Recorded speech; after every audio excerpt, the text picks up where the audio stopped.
தருமபுரியில் பாஜக மகளிர் அணி மாவட்ட நிர்வாகிகளின் ஆலோசனை கூட்டமானது நடைபெற்றது. தருமபுரி தனியார் மண்டபத்தில் பாஜக மகளிர் அணி மாவட்ட நிர்வாகிகள் ஆலோசனை கூட்டம் மகளிர் அணி மாவட்ட தலைவர் கலையரசி தலைமையில் நடைபெற்றது. மாநில செயலாளர் ராதிகா நிகழ்ச்சிக்கு முன்னிலை வகித்தார். கூட்டத்தில் சேலம் பெருங்கோட்டத்திற்குட்பட்ட சேலம், நாமக்கல், கரூர், கிருஷ்ணகிரி, தருமபுரி உள்ளிட்ட 9 மண்டலங்களைச் சேர்ந்த 100க்கும் மேற்பட்ட நிர்வாகிகள் கலந்து கொண்டனர். இக்கூட்டத்தில் புதியதாக நியமிக்கப்பட்ட மாநில, மாவட்ட, ஒன்றிய, பேரூர் கிளைகளைச் சேர்ந்த பெண் நிர்வாகிகள் அறிமுகம் செய்து வைக்கப்பட்டனர். தொடர்ந்து அவர்களின் பணிகள், வருகிற சட்டமன்ற தேர்தலில் ஆற்ற வேண்டிய கடமைகள் உள்ளிட்டவைகள் குறித்து விளக்கி பேசினர்.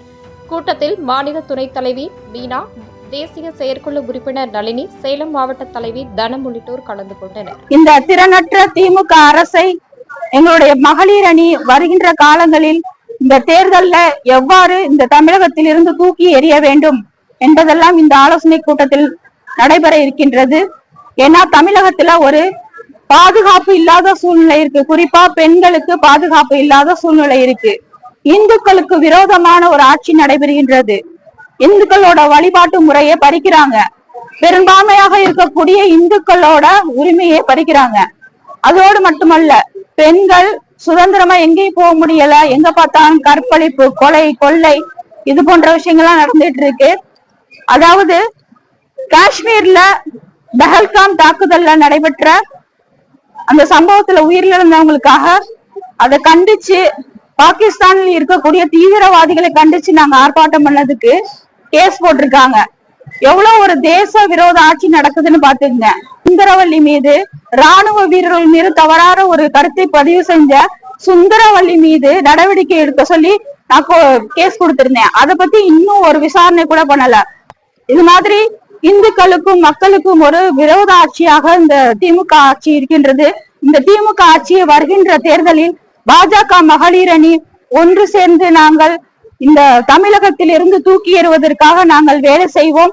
அதோடு மட்டுமல்லாமல் அதிக அளவில் எங்களுடைய மகளிர் அணியில் சட்டமன்ற உறுப்பினர்களை நாங்கள் சட்டமன்றத்திற்கு அழைத்து செல்வோம். அவர்கள் அந்த திருப்பரங்குன்ற மலையின் மீது இருக்கக்கூடிய கல் சர்வே கல்லுன்னு சொல்லியிருக்காங்க.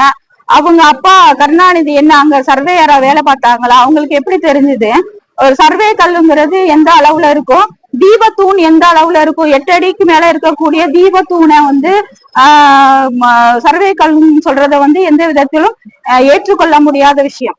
வாதத்திற்கு முன்பாக கோவை சட்டக்கல்லூரி மாணவி பாலியல் பலாத்காரம் செய்யப்பட்டப்போ நாங்க தமிழகம் முழுவதும் அனைத்து மாவட்டங்களிலும் மகளிர் அணி சார்பாக ஆர்ப்பாட்டத்தை முன்னெடுத்து நடத்தினோம். அதே மாதிரி எங்களுக்கு உரிய ஆதாரத்தோடு தகவல் வருகிற நேரத்துல நாங்க நிச்சயமாக மகளிர் அணி அனைத்து இடத்திலும் பெண்களுக்காக குரல் கொடுப்போம், ஆர்ப்பாட்டங்கள் செய்வோம்.